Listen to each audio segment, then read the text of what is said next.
Okay, yeah, thank you very much, and thank you for inviting me to give a talk in this workshop. So, my original title was Towards a Motivic Homotopy Theory Without Divine Invariance, and then Chuck advised to remove towards because it's a bad idea for a title of a talk. So I just write a Motivic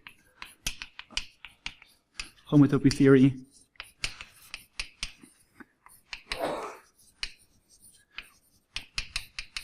without A1 invariance.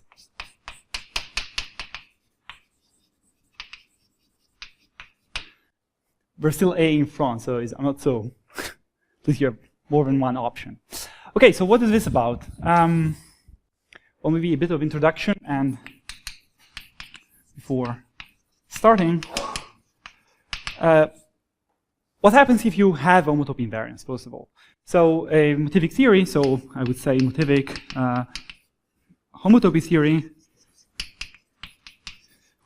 or more generally, like motives, theory of motives,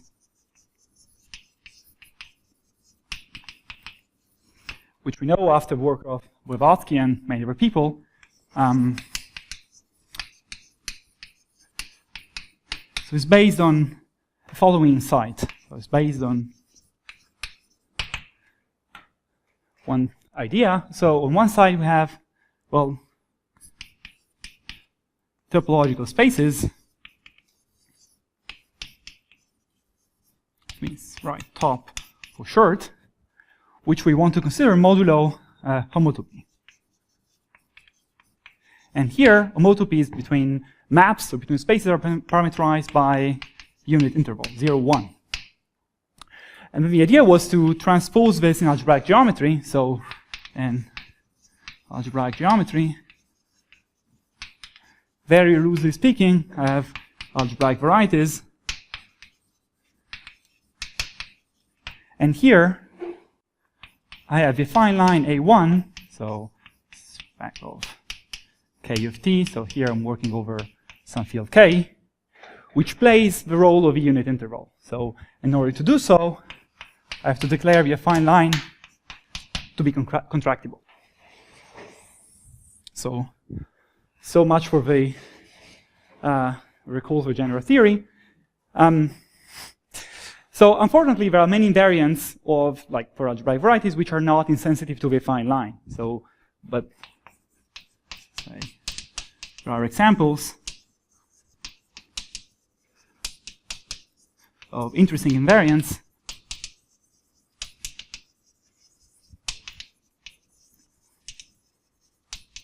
which see the difference between the affine line and the point. So in this sense we say, well, that they're not motivic, since they cannot possibly live in the category, well, in the motivic categories that were constructed by Voevodsky. So I'll give you a couple of examples, and I will build on these examples. So first one is K-theory. So we know that if, for example, if R is a regular ring, then everything is fine. Right? So that's K-theory of R, same as K of R of t. But this is no longer true, so fails if R is not regular. And there is a very simple class of non-regular rings which we might want to study. So for example, one would like to study something like a truncated polynomial ring over some regular ring R, for example, a field. Actually, or rather, the part which gives you the information about this infinitesimal thickening that I'm considering. So something like K of R T mod T to the n relative to the nilpotent ideal T. So now we know that these groups are, well, under some assumptions, pretty well understood, and one needs to use tools like relative cyclic homology and so on to study those things. But I want to take a different point of view. So maybe note, and this is a simple exercise using the the relativization sequence for these guys, that you can actually write these groups as relative K groups of different type, namely up to a shift. You have, you can write R, study the K-theory of R of T, which is now like A1 over R, relative to, let me just write RT mod T to the N. Or if you want the ideal T to the N. So why is this shift interesting? So in a way, we move from the problem of studying things in a very, so this is a relative theory, right? So I can think of this guy as being a closed subset of this spectrum of this guy to be a closed subset of the spectrum of this guy, and have a very complicated ambient space, because it's non-reduced, for example.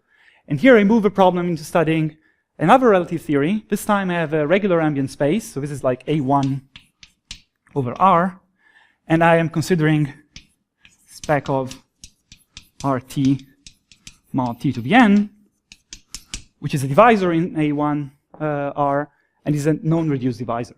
Okay? So, and this like sort of point of view will come later on in the talk. And well, just to say another comment. So this was the starting point, at least for half of the theory I'm going to talk about today, of work by Bloch and Renaud, when they discussed so-called additive Chow groups.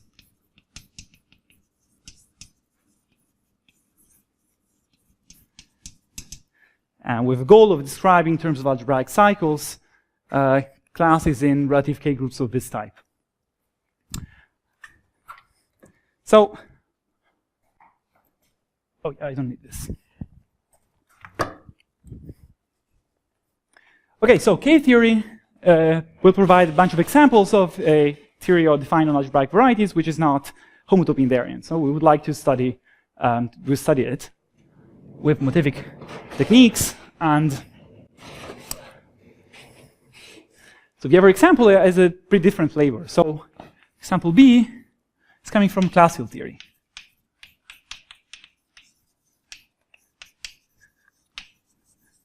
This is a study of Labinian extensions of special fields, and in particular, like geometric classical theory. So what do I mean by this? So I take let K be a finite field,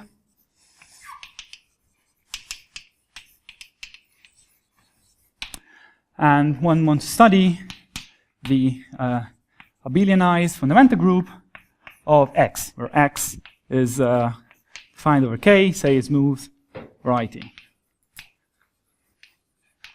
Okay? How does it look like? Well, actually, I'm more interested specifically in degree zero part, which means I take those covers which are not coming trivially as covers from the base. Okay, so of like a Galois group of K. So note that this guy, pi1 abelian, is not A1 invariant.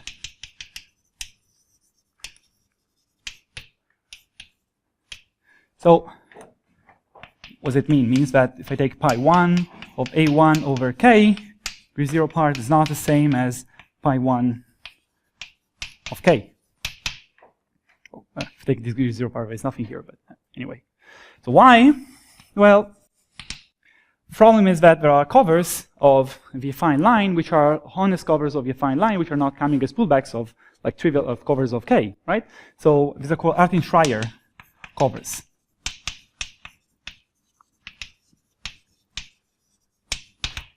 So you have something like map. So it's a cover of A1 to A1, sends X to X to the P minus X. And this is a Galois cover, is a tau with ZB group. So it's a P cover. And you can see that this is, so this cover is wildly ramified at infinity. So I can extend this to a cover of P1 to P1, but this will not be an étale cover of P1. It will be a ramification over the P at infinity. Okay? And it's the presence of this wide ramification that will prevent the fundamental group from being homotopy invariant. So how do you correct this? So what to do?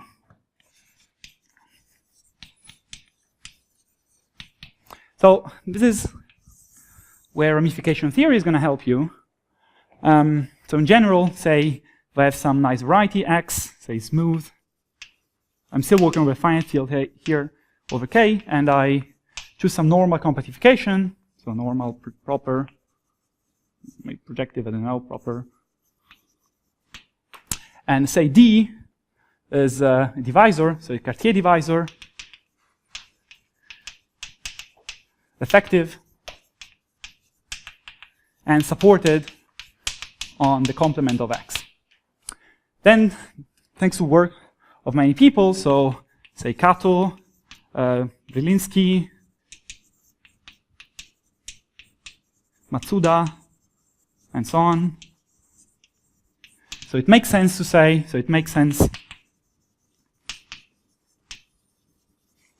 to talk about covers of X which have ramification bounded by D.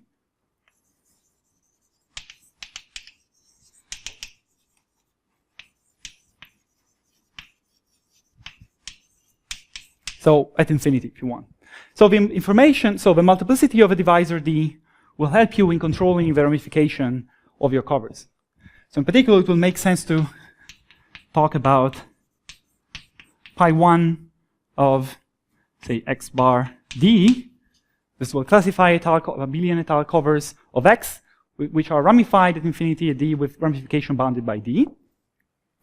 And then, this is where work by Kurtz and Saito come into the picture. Now, if I take the degree 0 part of this guy, then this is described by new invariant, which is called the Chow group of 0 cycles with modulus.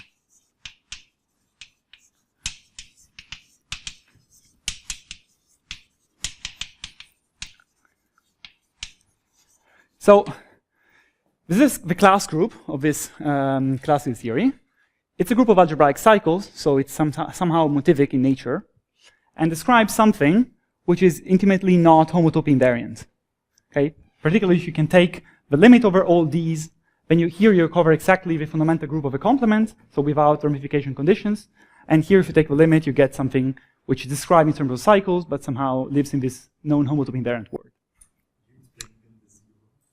0 means you take the kernel of a map. So in this case, is a degree map. Okay. And in this case, you take the degree from, so it's the kernel of a map from the abelian fundamental group with, like, this pair to the fundamental group of a base, pi 1 of a base. Okay. So if you remove the abelianized part, this is goes in the XX sequence.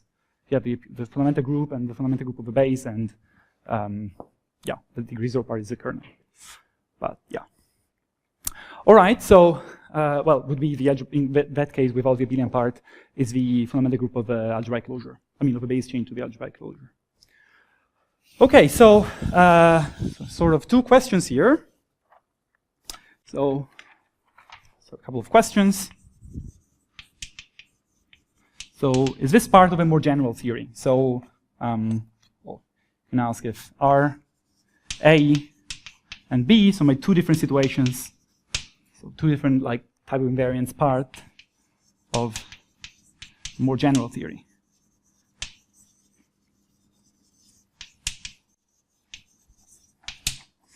And before trying to give you some answer to this question, let me make another remark. Yeah. Which one? Oh, sorry. It's an isomorphism. Yeah. Thanks, Georg. Yeah. Yeah, I mean, that's actually the fundamental theorem of class theory, right? So on one side you have a Galois guy, and on the right side you have the class group. Yeah, thanks. So before moving to like trying to give you an answer to this type of questions, let me make a comment. So if I forget about Y ramification here, if I only consider the type of covers which we can call tame cover, then I get a quotient, so a smaller guy, and this happens to be homotopy invariant. So if I take the tame quotient of a pi1 abelian of a1, that's actually trivial. And in general, the pi1 tame of a variety, of a smooth variety over a finite field is described by a Motivic invariance, namely Susan homology. So there is some very deep connection between Motivic word and classical theory. And the point of all this theory, well, which generalized theory without a invariance, was to give some Motivic framework in which to understand this type of classical theory results. So, well, that remark I made orally. So, tame case corresponds to A1 invariance. Okay, so answers, or partial answers. So there was a work by, well, there's an ongoing works actually by Bruno Kahn, Shuji Saito, and Takao Yamazaki, and they tried to construct something called triangulated categories. So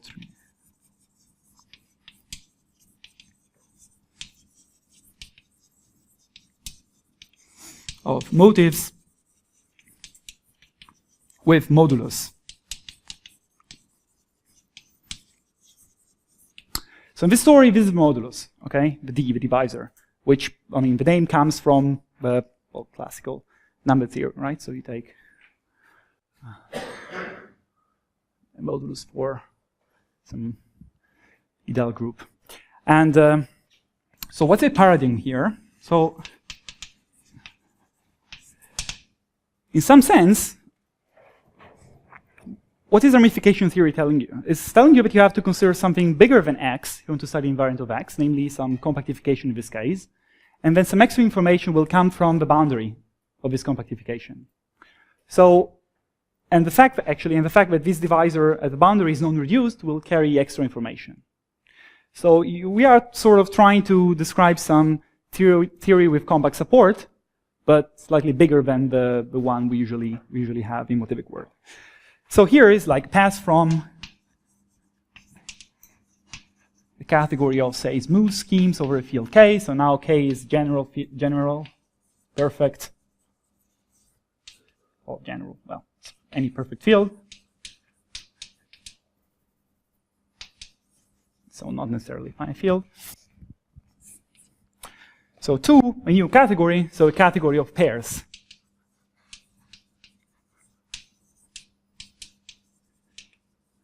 So here I have some gadget x, and here we'll have some gadget x bar x infinity, which I think to be a compactification of a complement. So here there is, so x bar is some scheme over K of finite type, locally integral, and x, which is the complement of x infinity. I will say in a second what infinity is. So this is smooth over K, and this x infinity is a effective divisor, effective Cartier divisor. Sorry? No. So at the end of the day, the main objects in this theory will be proper pairs, so where the ambient space is actually proper. But if you want to define a topology on this category, you better allow things not to be not proper. Yeah, that works. So, all right, so you can do that. And then I have to tell you what the morphisms in this category are.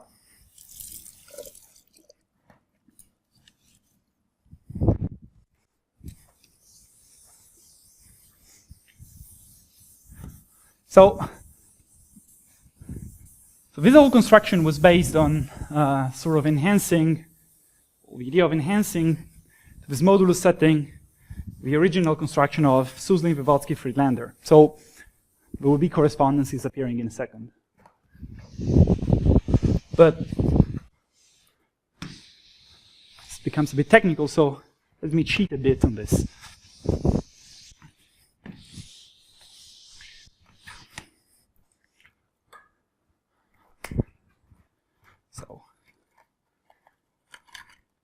Okay, so what are morphisms?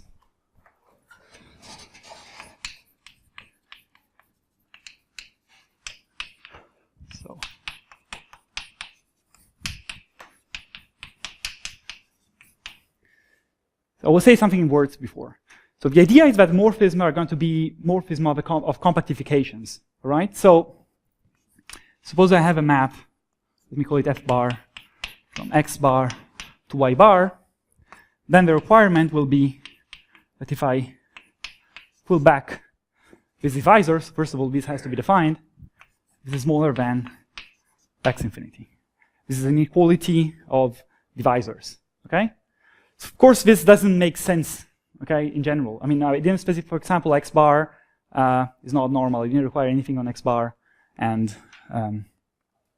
so on, but this would be the case, for example, if x bar and y bar were nice enough. So this is like model. Is it this? So in general, what we do is you take finite correspondences in the sense of Voevodsky from x to y, so the open complements, plus some condition on the closure.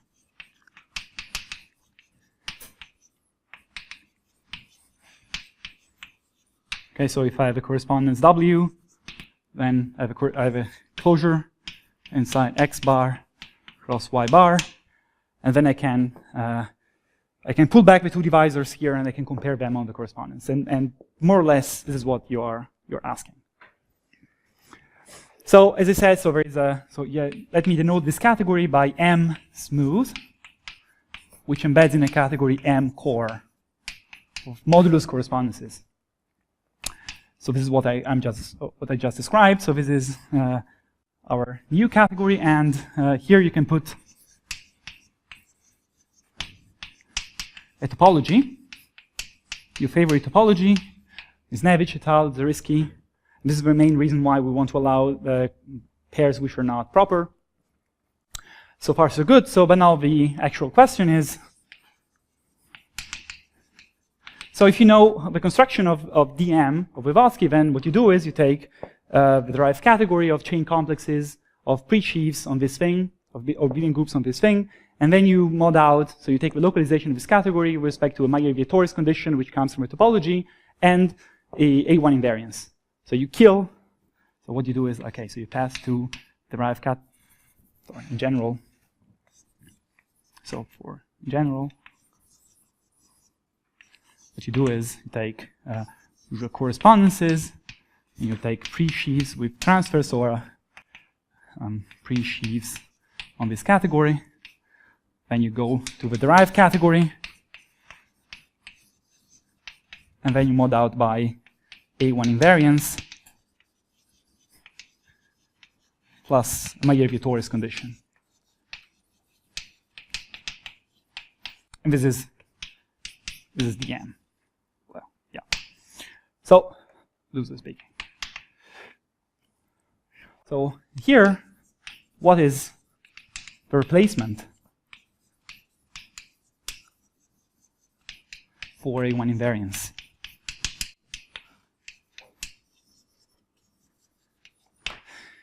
See, the point of considering spaces up to A1 invariance, exactly as in topology we consider spaces up to homotopy, is that we want to cut down the morphisms to be decent enough to be actually computable in some sense. So you want to do some computation, you want to restrict you don't want to identify enough spaces so that you can actually do something. Okay? Of course, like the perfect invariant is the identity, right? But you cannot compute much. So we need something which replaces homotopy invariance and allow us to construct some category which is decent in some sense. So the idea was, well, that's pretty simple.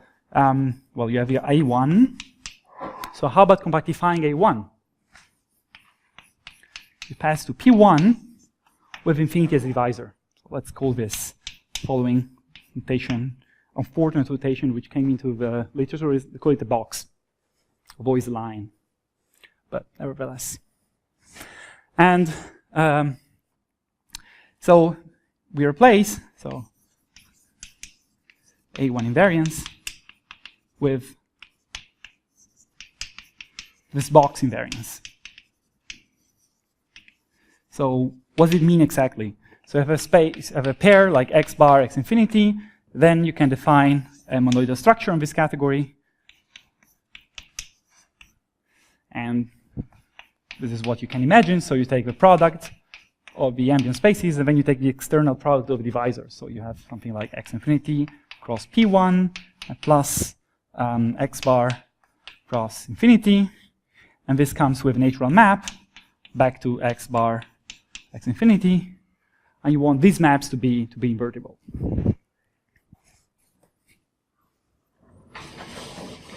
Okay, so you do all this. So you pass from this M core of a K, go to M PST, which is just pre-sheaves of abelian groups on this modulus correspondences. And then you take chain complexes, and then you take the derived category of this thing, M PST, and then you mod out by Mayer-Vitorius plus box invariance. And what you get is a category which Kahn-Saito-Yamazaki denoted by MDM effective. So now this category comes equipped with a couple of functors, effectively usual DM, effective part. So this is omega lower shriek and omega upper star. And this omega lower shriek is built on what follows. So if you take a representable guy, this gives you x, which is, remember, x bar minus x infinity. Okay, so this was defined on the level of categories of schemes. So in particular, your P1 infinity goes to A1, which is actually the reason why you have this functor, which passes to DM. And well, functor in the other direction was a bit more complicated because for technical reasons here, well, I'm actually restricting to the category generated only by proper pairs, but that's not so important. Right? Anyway. Sorry? It's not. It would if I put an extra decoration on this category, which I'm not putting because I'm cheating a bit about the construction. Okay, so yeah, it's not. It's really not so important. All right, so let me make you a couple of comments of this construction. So remarks. So the first one is that there was a choice. So there was a choice in the modulus condition, or the admissibility condition if you want, on maps. Right, I mean, I put this inequality here, but I could have considered like a category built out of the opposite inequality. But formally, there's no problem in doing that. And this is actually an interesting question because it depends on the type of functoriality of a cohomology series you expect to represent in this setting. Okay, so I will go back to this in a second, and then the second remark is, well, you can. So what is the difference? So or maybe I should say, how far is MDM from DM? So which extra information am I capturing in this way, if any? So the answer is the following. So assume the characteristic of K is equal to P and plus resolution of singularities.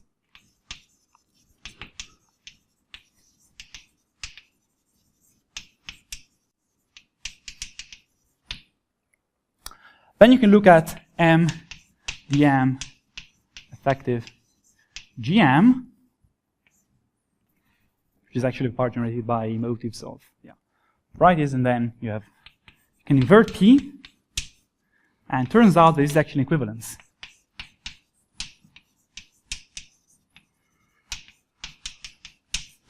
So this was a theorem by Kahn-Saito-Yamazaki, which is built on a theorem by myself, Jinkao, Wataru Kai, and Rin Sugiyama, which was about reciprocity sheaves. So it's a bit technical, but if F is a reciprocity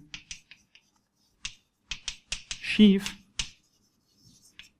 which is, well, then it is A1 invariant if it is p torsion free.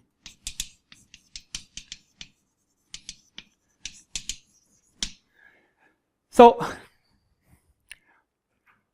if you think for a second, this makes a lot of sense, okay? Because the characteristic P, then the phenomenon that I was trying to point to your attention to was the wild ramification, and that's really a P-type, P-torsional type of phenomenon. So if you kill it, makes sense that I go back in the world of homotopy invariance.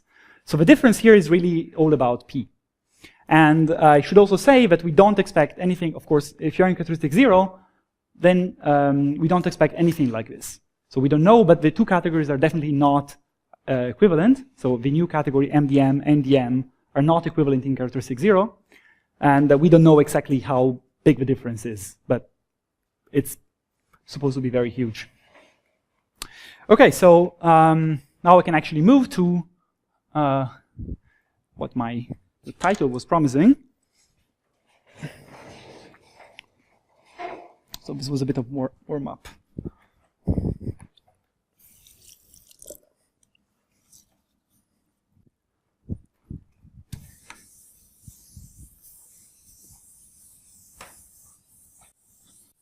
Now the question is, do I have some analog of the Morel and Voevodsky A1 homotopy category in this setting, which I can possibly exploit to represent cohomology theories which are defined on some category of schemes and which are not homotopy invariant?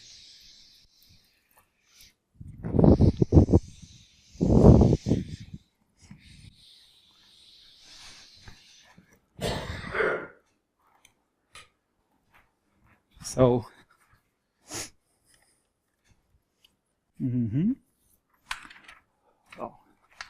so how about a nonlinear version?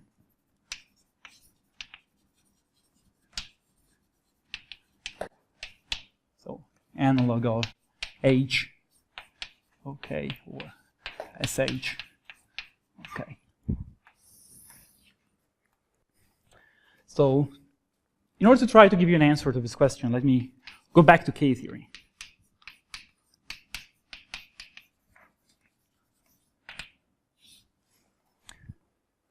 Okay, so from the beginning, we were interested in studying something like this. So suppose I have a nice variety X and some divisor D on X.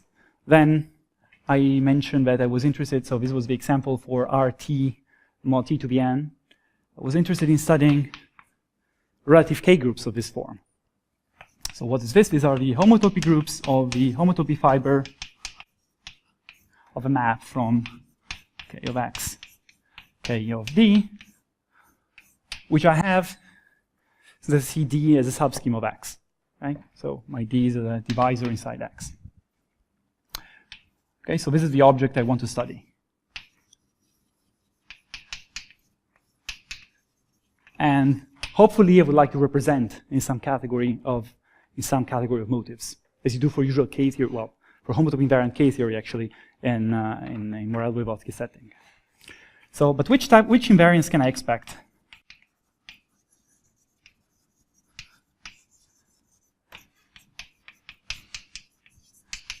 So I don't have homotopy invariance, clearly, as long as D is not regular, and of course I'm considering D to be highly non-reduced, so this doesn't work. So here the trick is, well, you have something. So K-theory satisfies a very nice property, which is the projective Van der formula. So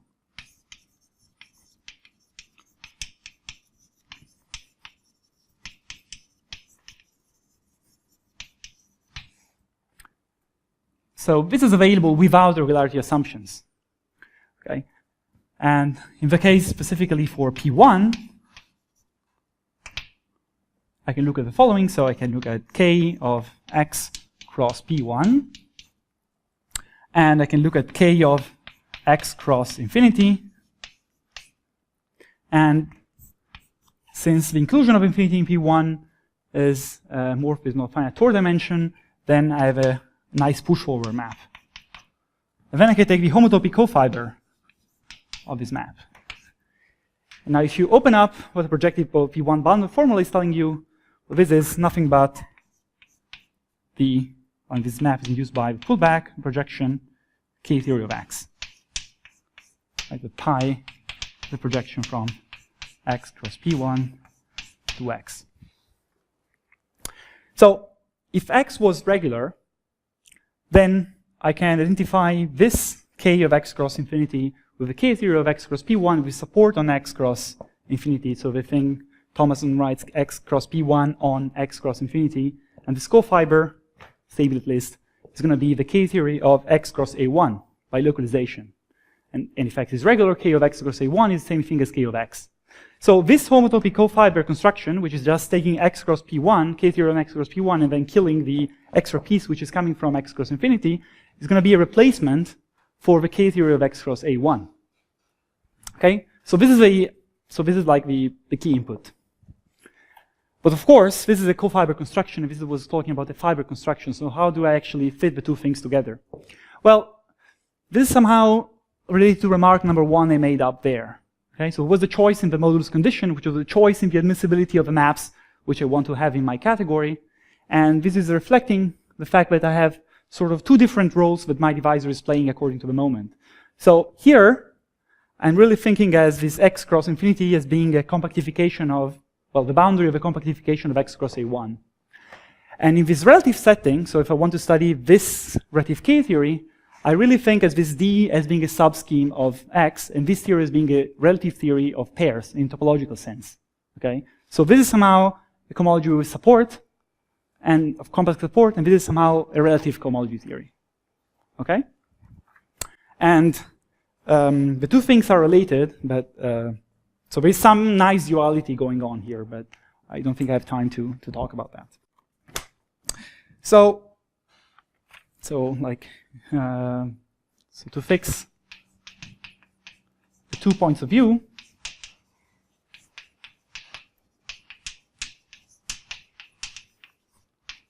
consider both of them.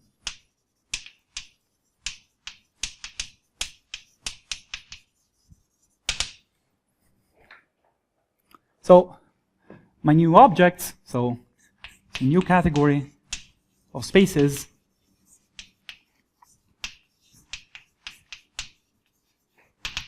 so my object will be a triple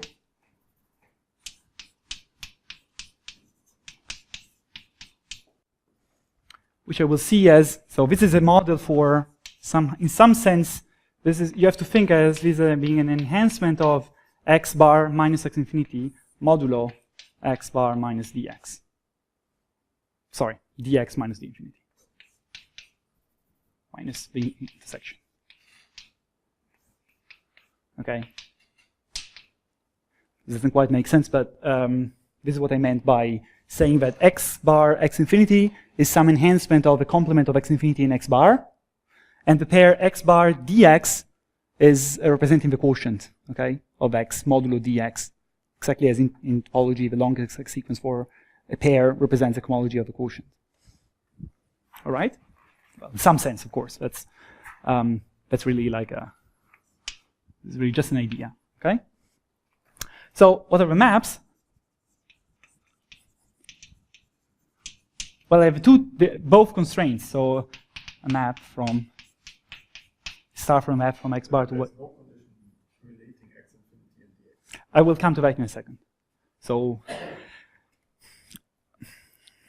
Okay, so this is a bit technical. So for a construction, I don't need to put extra assumptions, but if I want to try to prove anything at some point, I have to put the assumptions. So let me do it.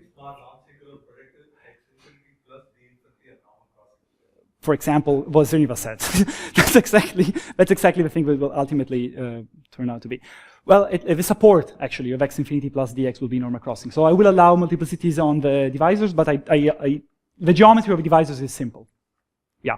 So yeah, let me just write it down. So x bar will be smooth over k, and then I will have x infinity plus dx, or maybe support, well, sorry, yeah, strict normal crossing. Okay? So, and the maps are modeled according to these two types of constraints. So I will have f upper star of this dEy to be larger than dx, so which is opposite of that convention, and I will have f upper star of y infinity to be smaller than x infinity. Okay? So, all right. And let me also take you something slightly stronger. So let me take a reduce here, and let me assume that this x infinity will be reduced. So my infinitesimal formation will come only from the d part. Again, this is not necessary for construction, but is necessary for what I have in mind as application to K-theory.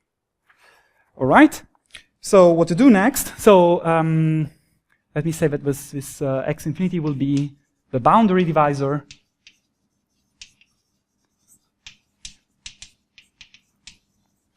and this dx will be the modulus.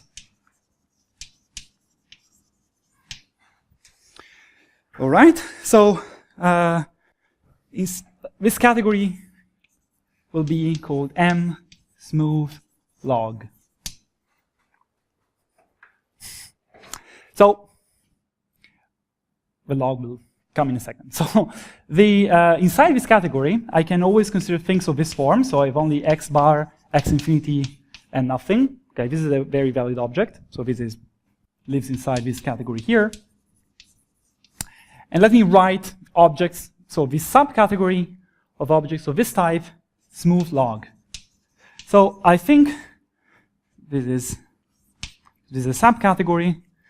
And I think two objects here as like sort of naive log schemes. Okay, so the compactification, so the complement. That's why I put this x infinity to be a normal crossing divisor. Okay, so if you can actually think the x bar x infinity as being, well, x with a canonical log structure coming from the x infinity, and this actually makes sense. But anyway, so I can. These are my two categories of varieties that I want to consider, and then I take spaces on this. So I take simplicial pre-sheaves on this construction, exactly as you do in the usual, well, for the usual Motivic homotopy category. So then, so this gives me an adjunction following. So I have simplicial pre-sheaves on this M smooth log. So this is the category I'm ultimately interested in here. So I want to do homotopy theory here. And then I have, I just remember which notation I usually use as I get messed up in a second. So, yeah, of course I'm writing them backwards, but nevertheless, here I have a category of simplicial pre-sheaves on this S smooth log. So let me take a shortcut. This will be M, and this will be M log. So these are my category of Motivic spaces, okay? And from here, I can go to the usual category of Motivic spaces over K, considered by Morel and Voevodsky, by taking the complement of, well, taking the functor induced by taking a complement of the divisor x infinity. So I have something like omega lower Schrick, which is the analog of the omega lower Schrick constructed up there. All right, so it's no surprising you can actually take a topology here. That's not a problem. So you can endow this thing with these two categories, M smooth log with a quadratic topology, and then you can take simplicial sheaves, or you can take simplicial pre-sheaves, and then you can localize. Well, you can take your favorite local model structure for this. Now the interesting question is, what happens to this A1 invariance? So what do I use instead? Now, here the thing is actually more subtle than it might seem at first sight. Because you see,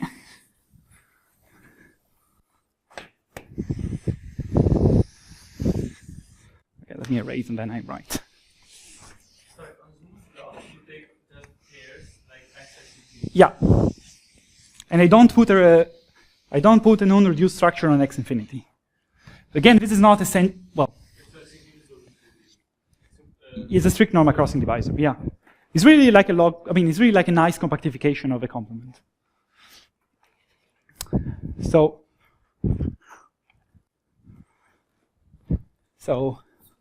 what happens to A1 invariance? So how do I replace it?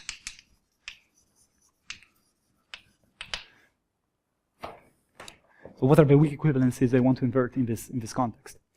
So all right, so Voevodsky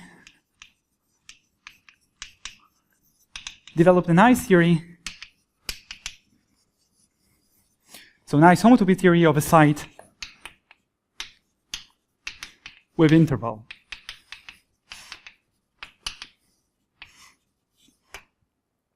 Which is A1 in the classical case.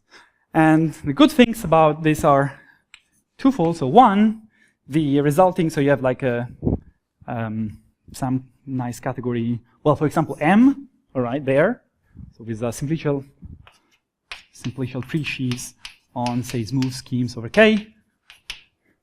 And I have two good information about that. So the fibrant replacement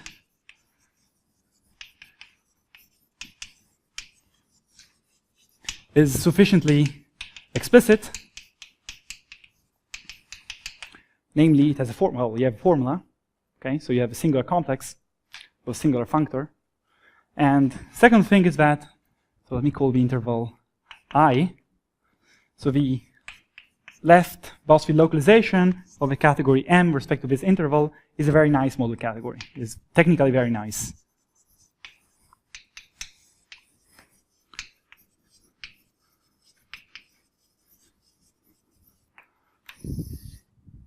So here, what I want to do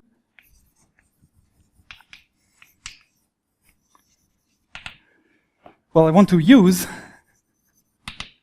the box again, right? This seems like a good idea.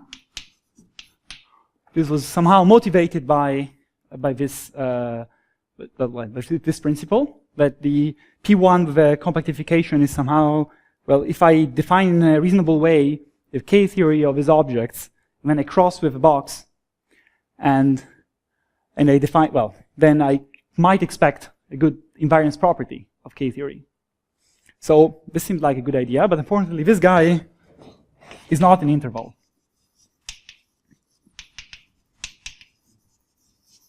So the reason is, well, or it is in a very weak sense. So the problem is that you don't have a multiplication. So P1 cross P1 to P1 is only rationally defined. So it's only a rational map. And somehow this was okay for the construction of Kahn-Saito-Yamazaki because we were handling with only correspondences. And the maps were defined of a complement of a compactification. So for them, that's okay. I mean, just take a closure of a graph of a multiplication, and that's an admissible map. But of course, I don't want to, if I have any hope of representing K-theory in my category, then I definitely don't want to have correspondences there. Well, because K-theory is simply not functorial for these things. So what to do? Well, so here the possible solution was the following. Well, you build some auxiliary gadget. So, okay, so here I have my M log category, which I would like to. Okay, so first of all, let's look at this adjunction here. So I would like to have an interval object here, and this adjunction is sufficiently nice that if I get an interval object here, then I can push it here and it still works. So let's construct something here. So what you can do is you can build a bigger category. So this is a category built out of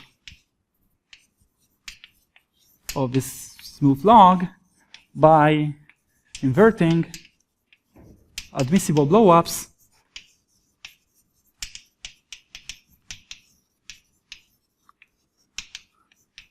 with center at infinity. So inside the divisor. So I blow up inside X infinity, okay? And,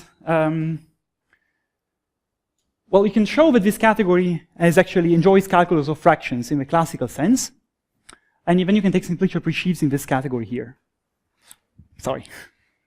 And well, it turns out that now if you take the box guy here, well, basically you constructed the map that was missing. So here is an object, is an interval object, is an interval.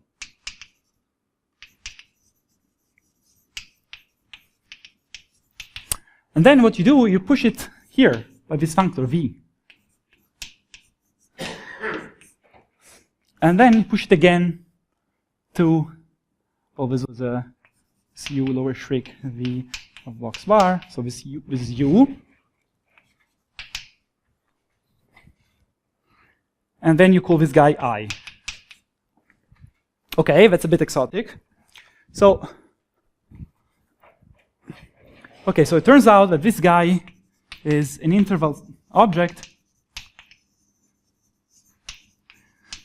And then you have to be extra careful because actually this category had another difficulty that was coming from the fact that the monoidal structure is not the Cartesian product. So is an interval object with respect to deconvolution, well, anyway, of tensor structure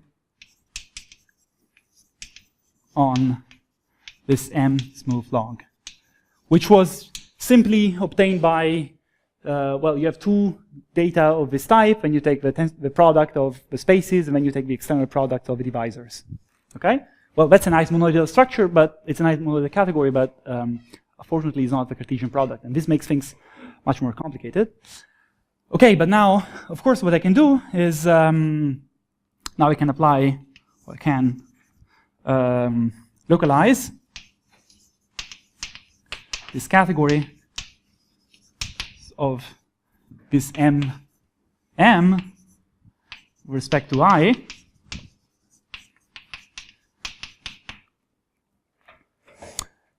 and here I enjoy the two good things which I have about having a site with interval. So, although what you have to be a bit careful about by the fact that you have the convolution, so you can redo Jardin's,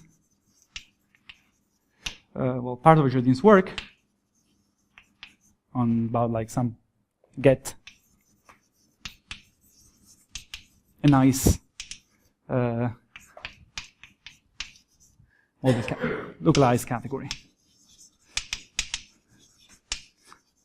Of course, you can ask me, okay, but what has this to do with the P1 infinity that I wanted to invert in first place? Okay, so here's the fact. The fact is, we have a canonical map. So so also I should say that this guy is not representable. Okay, so it's not unida of something. It's really like some weird simplicial presheaf that you get in this category. So in this category here, so in M, you have a map, so there is a canonical map from this guy, box, to I, and the proposition is that if X is some simplicial presheaf, which is box bar invariant and Nisnevich local,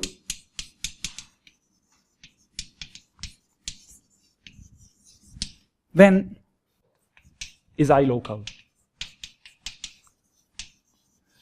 So what does it mean in words? It means that if I take the localization of this category with respect to this interval object I might get something which is a bit bigger than the localization that I wanted to have if I was able to get a decent localization for P1 infinity, but nevertheless, it's still good enough to represent all the cohomology theories which are box invariant. So what do I get out of that? So following theorem, and if so let X. Okay, so of course you have a pointed there. You can have a pointed variant of all this construction. This is nothing. So let X be a pointed space, which is box bar invariant, and Misnevich excisive,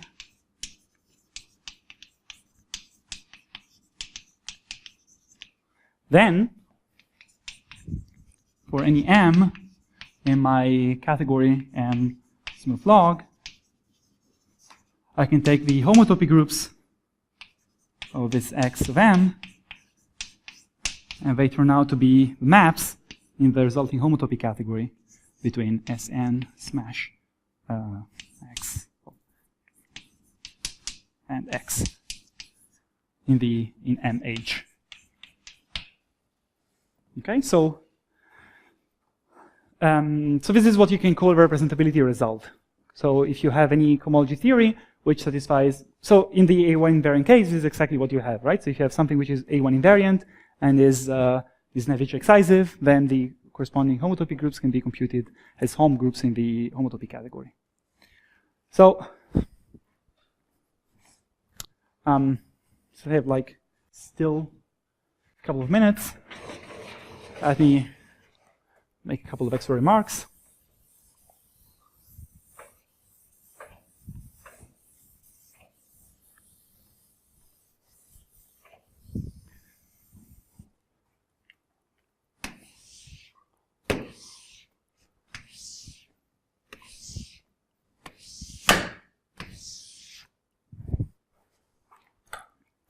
So, yeah, so remarks. So first of all, about how exotic this guy is. So you also, as I said, so you have a map from, which is induces omega low restrict back to the usual Motivic category, and here you have this adjunction, right, to this MN category, and here you have your gadget I, and here you have your gadget, or the image of this box, V of box. And if you map it back to M, then you get A1. Okay? So, which is good. I mean, somehow it tells you that if you get everything, then you recover the old interval object. Okay? So I haven't done anything crazy from this point of view. But you can do something crazy, namely, you can also define another functor from this smooth log back to smooth, and which simply forgets. So instead of taking the complement of a compactification, you actually send it to X bar. And if you do that, then what you produce using this the corresponding like left-hand extension of this functor on the simplicial presheaves level is a new exotic interval object in the category of simplicial presheaves, which I found pretty cool because there are not so many interval object on schemes, right? So you can construct a new exotic interval object in M, which somehow, I mean, this is a consequence of a construction, it's between A1 and P1. So, yeah, so I mean, there are like speculations by Bruno Kahn about what it means to invert this gadget, like, and to be related by rational motives, but I cannot say anything about that because that's not my speculation. All right, so, okay. And that was the first remark, and then the second remark is about K-theory. So this is just a second. So if you have an object like M, X bar, X infinity dx, which satisfies all the nice assumptions that I made before, so namely X bar is regular, is moved over K, X infinity and dx are strict normal crossing, well, the sum of them, if you take reduced part, is strict normal crossing, then you can define something like K of M by taking a suitable iterated like fiber cofiber construction built out of these two guys, right? So namely what you do is you take the total homotopy, take some homotopy colimit of the K of X infinity I, and then you take some homotopy cofiber from this guy to K of X, and Well, this is a very complicated way of writing K of a complement, right? Because I'm assuming that X infinity is strict normal crossing, so all the components are regular, they intersect in a regular way, and X bar was also, is an X bar here. X bar is also regular, so if you write down the localization sequence, oh, you realize this is just a complicated way of writing the K-theory of a complement. But then you can do the same thing for D, and now you can't quite say that because D is not reduced. And then you can take the fiber of the two maps and you get a space. You can sum space. All right? Well, if this X infinity was empty, then you just get the relative K-theory that was mentioned before. So now if you look at how I define this, this guy for the X infinity part, and you remember how I define the product, the monoidal structure in this category, then you can see that this guy is actually box invariant. Yeah, there's parenthesis mismatch. Which 1, 2, 3, 1, 2, 3, 4. Yeah, whatever. Oh yeah, sorry. So you can take. Yeah, so you take the choose. Okay, so you write X infinity as the union of x1, X infinity 1 up to X infinity n. You take subset I of 1 to n. And you take the intersection of X infinity. So X infinity I. I take the intersection of X infinity I or I in I. And I is inside 1 n. Okay. Anyway, I just wanted to make a comment about the fact that this is somehow it's built in this complicated definition that this thing will be box invariant. So unfortunately, this guy is not quite functorial. So this assignment. So you get in a lot of troubles if you can try to prove that this map, well, you have a well-defined pullback. But yeah, anyway, so this is one sort of a possible approach to represent K-theory in some sense in this category. And yeah, I think I should stop here. Okay, thank you very much.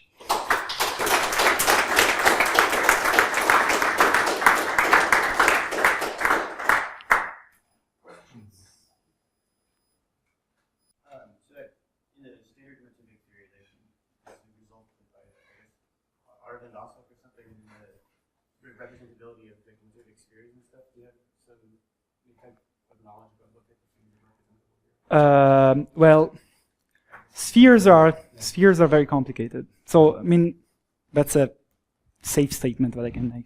So I mean, if you notice, I just defined an unstable Motivic homotopy category. So in order to define a stable version, well, for example, I need to know what spheres are. So which type of spectra I want to consider in this theory, and I don't know. So P1 seems to be, doesn't seem to be the right thing. So it's sort of open. So that's, I mean, we're way earlier in this, much earlier stage in the theory in order to be able to answer to this question, okay. Chuck. So my favorite non-homotopy invariant functors is Yeah. scalar differentials. Yeah. This is starting to look a little bit like Hodge theory. Well, that's something I wanted to look into. So you can, yeah. So if you, well, you can look at something like log differentials, for example, right? If you take, you can, okay. So if you have like a datum like this, so x infinity and dx, then you can look at omega of x bar, and then you can take log on x infinity, and then you can twist by the ideal sheaf of d.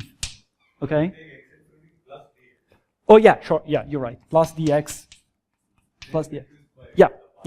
You're right. So I put the d also here. Yeah. So let me call it omega x bar relative to d, and then maybe parenthesis x infinity. I don't know, just a shortcut. A log x infinity. And this enjoys exactly all the properties I want. So this is really P1 infinity invariant. So if you use this tensor product, then okay, I just write this is box bar invariant. So there is some, yeah. So it's very likely that you can represent this type of things without getting too much trouble as you have in case. I mean, of course, functoriality is much easier in this case. So yeah. So if you start with an I open object, is it box bar invariant? Just, You wrote the proposition that is the converse to No. Well, there is no difference, right? Oh, I mean, oh, invariance. Ah, yeah, I see.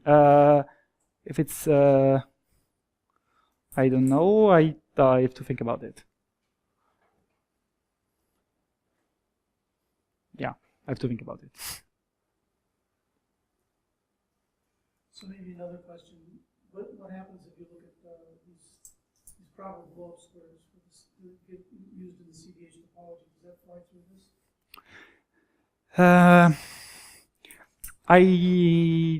I don't know, and I'm not sure what the, how one should formulate the question. So, I mean, I'm afraid that if you invert too much, if you impose excitation with respect to, for example, absolute blow-up squares, I'm afraid you will go back into the A1 invariance world. No, you don't. You don't? You don't. Okay. Well, but I don't know. I mean, I haven't. Yeah, good. Then you can. Yeah, you can explain me why. No, I mean it's not. I don't know. It's not clear. So here I was very careful in inverting my blow-ups before localizing, before doing anything. And actually, this category is only an auxiliary construction somehow. I really just use it to build my object, and then I perform the computation somewhere else. Because of course I don't expect, like, I don't want things to be. Don't want to represent things which are invariant and all these blow-ups, and like this is a huge category which is somehow not the right thing. So I don't know.